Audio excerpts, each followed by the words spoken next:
I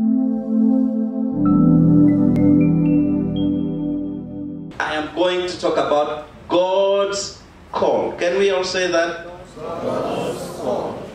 We're talking about God's call. If you forget everything I've said here, don't forget that I talked about God's call. All right. I want us to know, number one, that God calls us to himself. When God calls us to himself, he calls us to relate with him. Can we say God calls us to relate with him? God calls us to relate with him. Please bear with me because I'm a teacher of some sort. I thought there was what they used to call licensed teacher. Did you remember that? I was a healthy. So if I do this teacher problem, please bear with me a bit. Can we repeat it again? God calls us to relate with himself. God calls us to relate with himself. Now let's go to the book of Philippians chapter 3.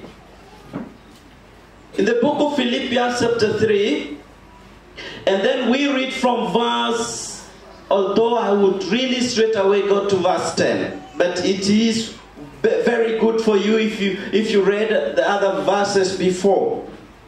Maybe I go to verse 7. But what things were gained to me, this I have counted loss for Christ. Yet indeed I also count all things lost for the excellence of the knowledge of Christ Jesus my Lord, for whom I have suffered the loss of all things, and count them as rubbish, that I may gain Christ, and be found in him, not having my own righteousness, which is from the law, but that which is through faith in Christ, the righteousness which is from God by faith. Then verse 10.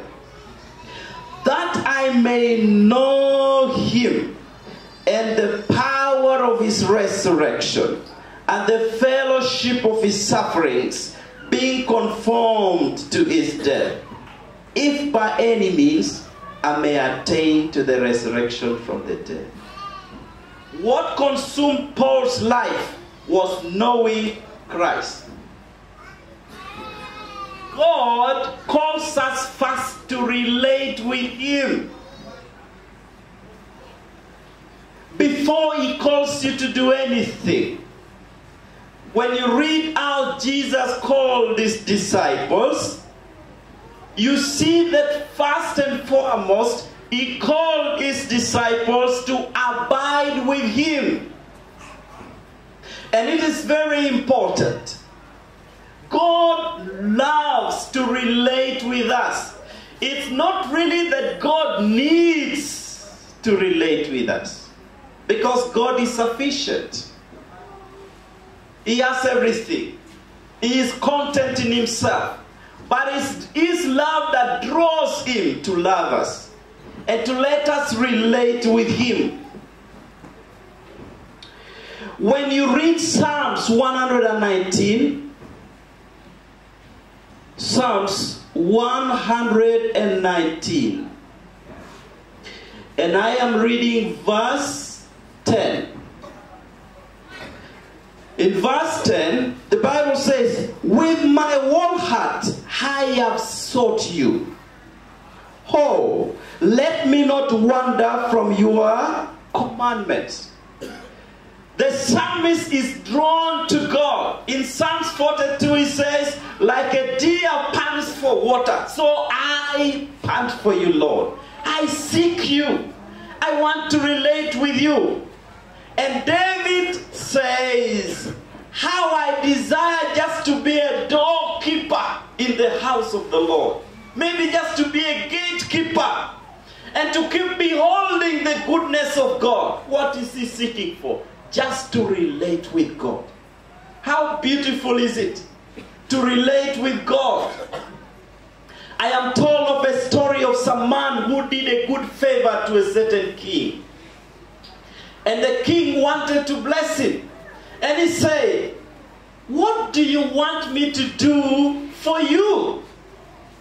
So of course, you expect probably the man to say, I want you to give me such amount of money, such amount of land.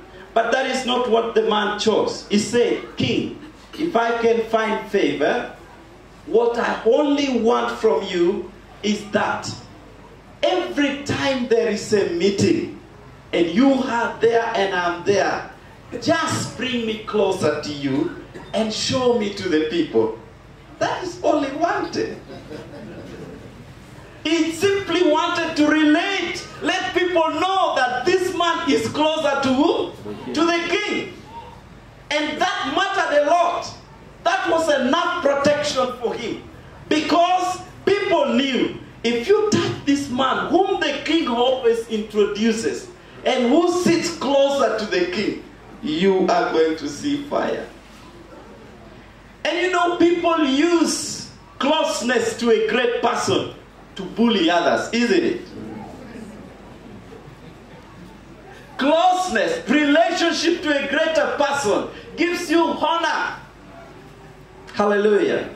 So first and foremost, God calls us to himself. And he calls us to relate with him. In a relationship, there are certain important things. One is love. You cannot relate with a person you don't love. Is it possible? No. God calls us. When he calls us to himself, it means he is expressing his love to us. Number two, in relationship there should be a communication.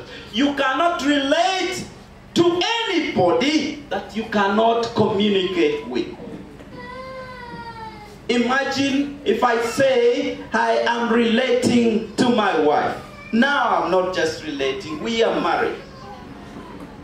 And I don't call her for 1 week. Don't you think there will be something wrong? Oh sure, yes. It is going to be troublesome. And for young people, if you are thinking to begin a friendship with some girl or some boy, you must learn how to communicate, isn't it? And these days with this .com, after every 10 minutes, that's a WhatsApp message. When he's still looking at it, there's a Facebook message. Okay? When he's still waiting, there is a Twitter, isn't it? Yeah. Then the person is reminding you, by the way, I am here. Okay? Oh, how are you? Where are you? You see? These questions. In a relationship, there should be a communication. Hallelujah. Can you ask your neighbor, do you communicate with the person that you relate to?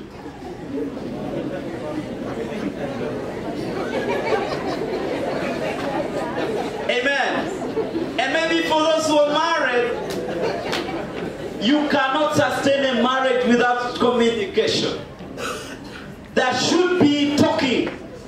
In a relationship there is love. In a relationship there is communication. In a relationship there should be a reconciliation. You know that sometimes even with a person you love you can disagree. Do you believe me? There is a falsehood that a person you love you cannot disagree with, you cannot even quarrel. No. In a healthy relationship there will be a disagreement. You can believe me today or you may not believe me, but one day you try to relate with somebody. Disagreements are normal. But what is abnormal is if your disagreements go to the extent where you are unable to reconcile. The Bible says God has given us the responsibility of reconciliation. If you disagree in a family, a man and his wife, what proves that you truly love yourself and you are relating in a healthy manner is that even in a disagreement, one, love will still stand. Two, you will still communicate. Three, that communication leads you to reconciliation.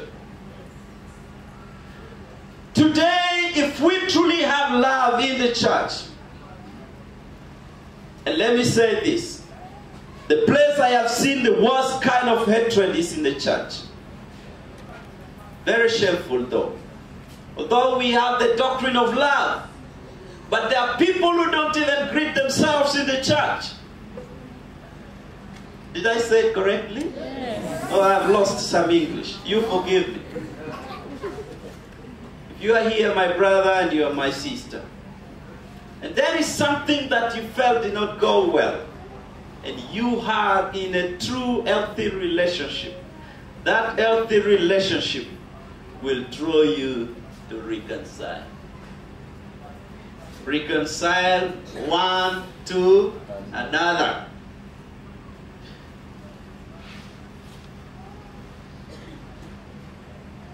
That is relationship. Even with God.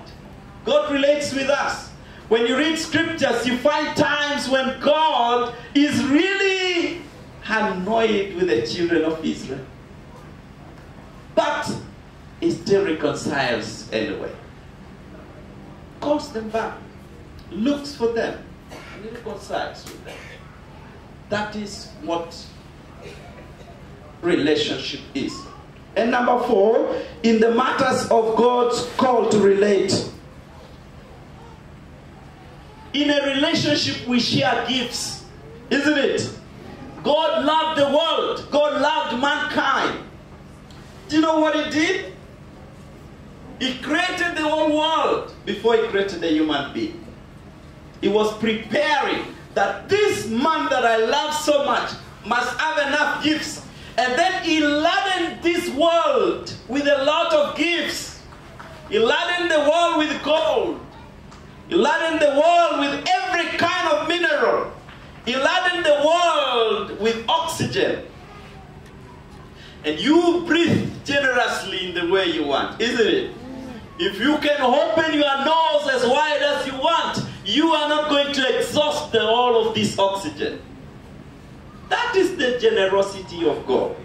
But let one day come that you fail to breathe well, that you cannot take in this natural oxygen, and you go to pay for the oxygen trapped by a doctor, you will know the generosity of God. How much money you have to pay for that thing to sustain your life. Where there is relationship, there are gifts. Amen? In Africa, if you're married, there should be gifts. In Karamoja, we used to give dowry. Unfortunately, in our thinking, it was like a transaction. That's the unfortunate thing. And so, big herds of cattle would be given for this bride, you know. And I know it's the same practice here in Lango, isn't it? Lango people, let me remind you, you are Karamojons. Have you forgotten? You are actually our children. You come back home. Anyway, that's just a point for you. Praise the Lord. But I'm saying this, where there is relationship, there are gifts. You give gifts. Amen?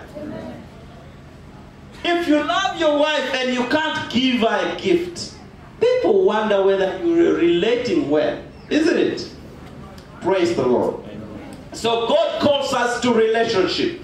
And when he calls us to himself, he calls us to relate with him. Number 2, God calls us to his purpose. Can we say like that? God calls us to his purpose. We have seen number 1, God calls us to himself. Number 2, God calls us to his purpose. And when God calls us to his purpose, he calls us to serve him. Can we say that? God calls us to serve him. That's the second calling. Now when we go to the book of Deuteronomy chapter 11, if I don't read every scripture, there's no problem. Deuteronomy chapter 11, and I am reading verse 13. I will start from verse 12. From verse 12. A land for which the Lord your God cares. The eyes of the Lord your God are always on it, from the beginning of the year to the very end of the year. And it shall be that if you honestly obey my commandments, which I command you today, to love the Lord your God and serve him with all your heart and with all your soul, then I will give you the rain for your land in its season, the early rain and the later rain, that you may gather in your grain, your new wine, and your oil. So this is the point I want to make. And it shall be that if you honestly obey my commandments, that is if you relate with him, to love the Lord, that is still relationship, and serve him. You cannot serve God if you don't relate with him. Service comes when you first relate well with God. God does not employ us to do what we do. What we do is an expression of our relationship with God. Amen? If I am singing here, I enjoy. How many of you enjoyed the praise and worship? This was a very classic, wonderful young people. Amen? And you know, I used to think I knew how to sing, until one day I realized I truly don't know how to sing. Because these young people sang in a really... Can I clap for you? Praise the Lord. Now the point I want to make is this. Whatever you do, it is an expression of your relationship with what? With God. God calls us first to relate with himself.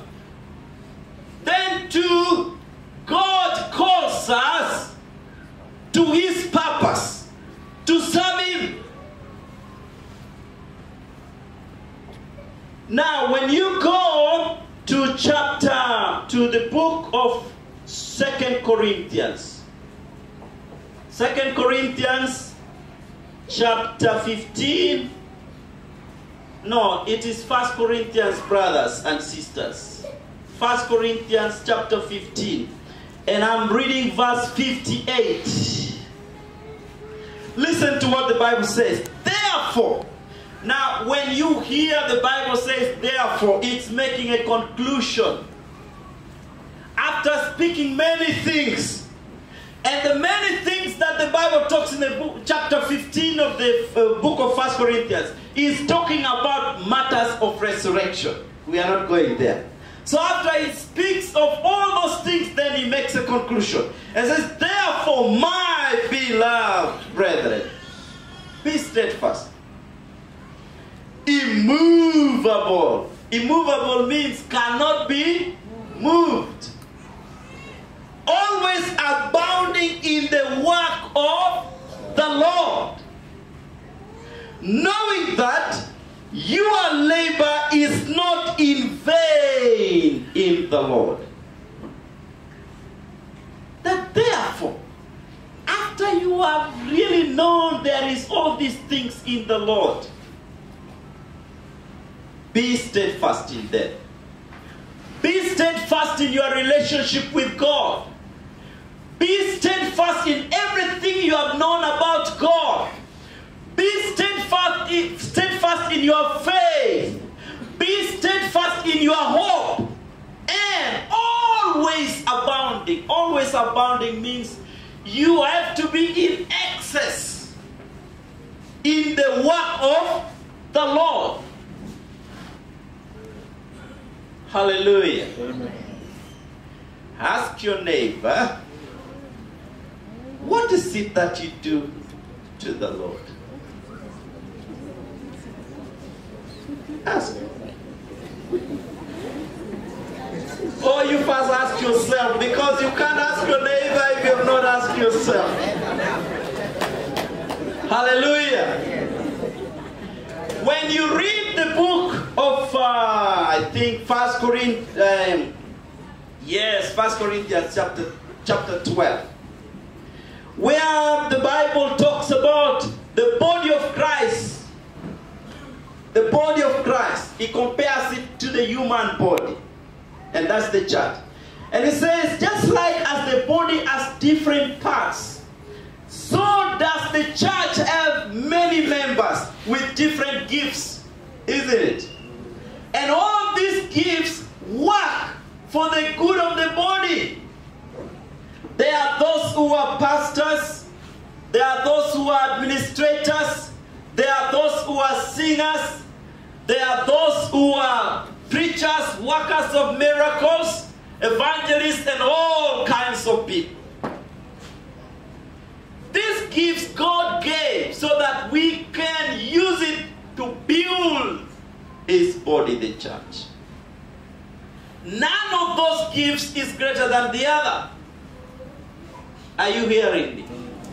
Preaching is not greater than singing. Those young people serve God in their gifts. I am also serving God in my gifts. The Bible says these gifts were given by the one and same Spirit. That means we should honor one another. Nobody in the house of God is greater than the other. We are all children of God. Hallelujah. Amen. God calls us to serve Him. When God calls you to serve Him, He will show you where to serve Him from. He will show you what you are supposed to do. He will show you how you should do it. And sometimes He will tell you when to do it. When He called Aaron, He called him to the children of Israel, isn't it?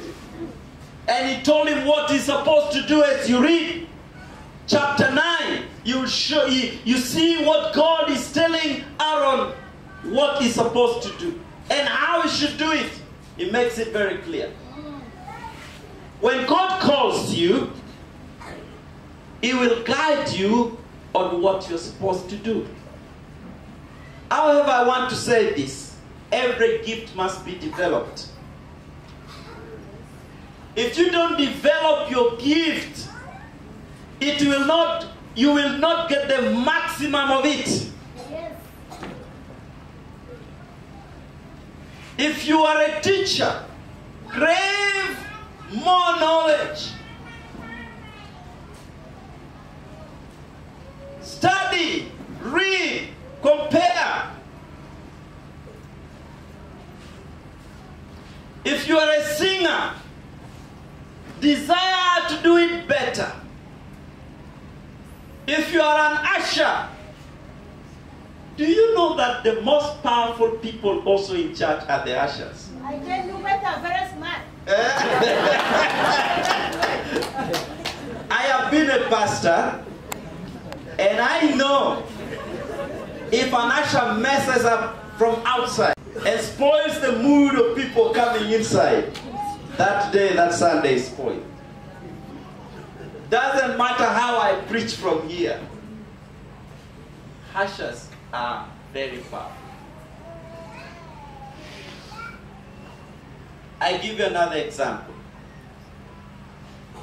We have where we go for conveniences or for inconveniences. What is it? Convenience. Or for both. For both inconvenience and convenience. If you went to that place of both convenience and inconvenience, and you find it dirty, how do you feel? You get truly inconvenient. But when you find the place clean, you will worship the Lord from there. Those are gifts. Hallelujah. So God calls us to His purpose, and He calls us to serve Him. I read one scripture, and then I read 1 Samuel 1 Samuel. No. 1 Samuel chapter 12 and verse 24.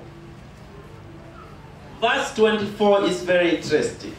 It says, only fear the Lord and serve him in truth with all your heart, for consider what great things he has done for you.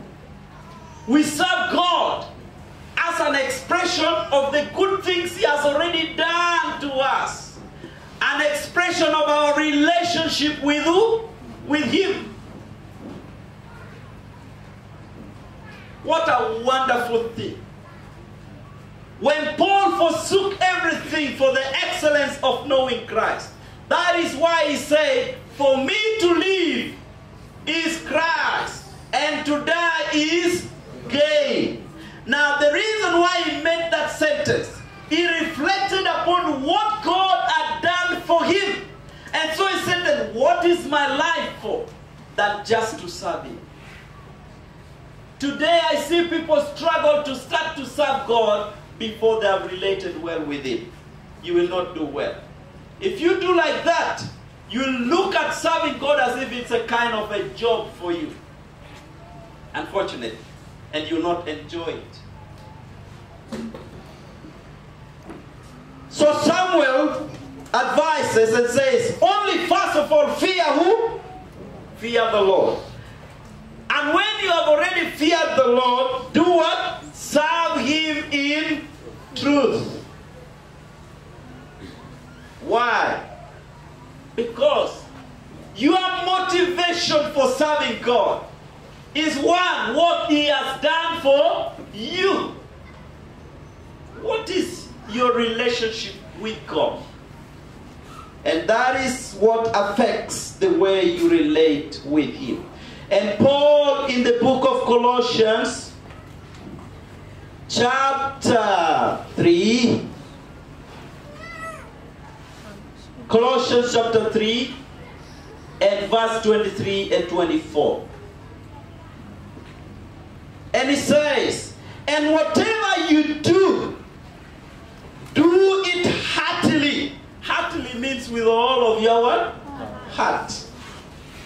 As to the Lord and not to men, knowing that from the Lord you will receive the reward of the inheritance. For you serve the Lord Jesus Christ. Whatever you do, do it as to the who? To Jesus.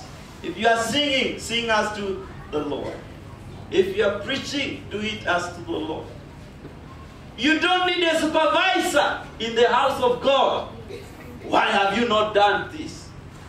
No. If you want to be supervised so that you serve God in the house of God, then you are not serving God. You are serving some human being. Very unfortunate. You'll find it very difficult. When we were little boys, we used to have something called Adumu. Do you know Adumu? Yes.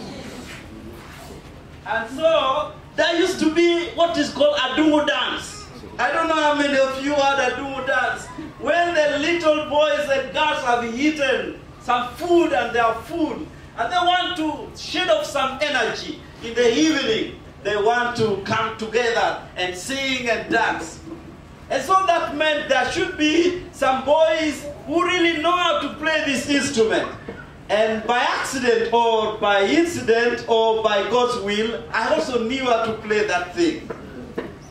And so I also dabbled with singing well.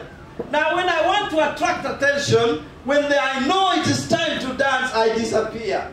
So that people can look for me and plead with me. Please. And they call me with all kinds of sweet names. And so I enjoy it. And so now, when they catch me from my hiding, I come out as this hero who is praised for being a good singer, you know. And so now you go and start to sing. In the house of God, you don't do that.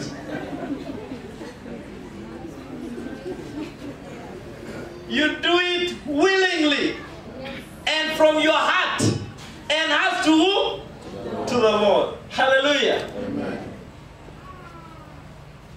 Thirdly, God calls us into himself. Did you hear me?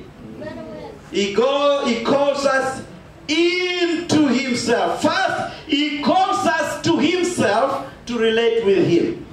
2, he calls us to his purpose to serve him. 3, he calls us into himself to be like him. Can you tell your neighbor, God calls us to be like him? Hallelujah. Amen. Now, let's go to the book of Matthew. Matthew chapter 5. And I'm reading from verse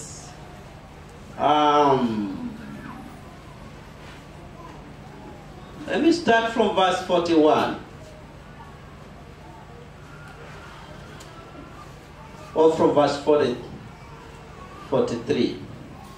Okay, listen. You have heard that it was said, you shall love your neighbor and hate your enemy. But I say to you, love your enemies. Bless those who curse you.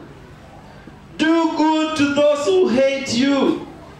And pray for those who spitefully use you and persecute you, that you may be sons of your Father in heaven. For he makes his sun rise on the evil and on the good, and sends rain on the just and on the unjust. 46. For if you love those who love you, what reward have you? Do not even the tax collectors do the same? And if you greet your brethren only, what do you do more than others? Do not even the tax collectors do so? Verse 48. Conclusion. Therefore, you shall be perfect, just as your Father in heaven is perfect. That now comes to being.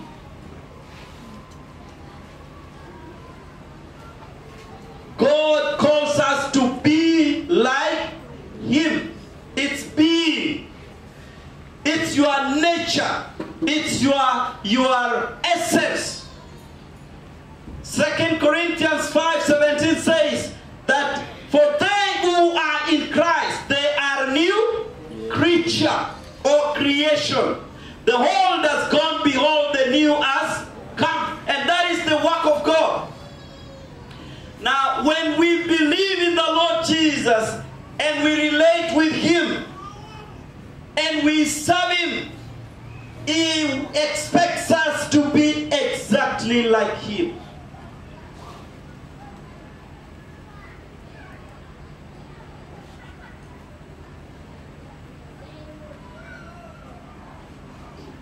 My last scripture, 1 John. 1 John chapter 2 and verse 6. Verse 6, he who says he abides in him ought himself also to walk just as he walked. If you say you are in Jesus Christ, you should walk the way Jesus walked. Hallelujah. Today, the Bible is talking to us about the call of God. And I say, God calls us to himself so that we can relate with him. God calls us to his purpose so that we may serve him. God calls us into himself so that we be like him. People would want to see you portraying Christ. That's what Paul said. Imitate me as I imitate Christ. Our influence as a church is not more on what we do, preaching, singing nicely. Those things are good. But what gives it credence, what makes it have impact, it is our nature. Amen? What changed the world was the character of Christ. So that those who believed in him, they were called little Christs. And that's how the word Christian came. From chapter 13 of the book of Acts. Because those who believed him behaved like him. When the apostles were arrested and they were taken to the Sanhedrin, they looked at them. The comment was, these guys have never gone to school. But then they took notice that they were with Jesus. That is what made the difference. Their nature became the nature of Christ. May I call you today as a church to know that God's call is upon all of us. He calls us to himself to relate with him. He calls us to his purpose so that we may serve him. He calls us into himself so that we may be like him. There can be somebody here today. You have not even taken the first step to relate with God. You cannot serve him. You cannot not know how sweet it is to be with God. Until you make that first decision to say, Lord Jesus, come into my life. I want you to come and take control of my life. If you are here today, please consider to do that. And give your life to Jesus Christ and serve him then and be like him. Let's pray.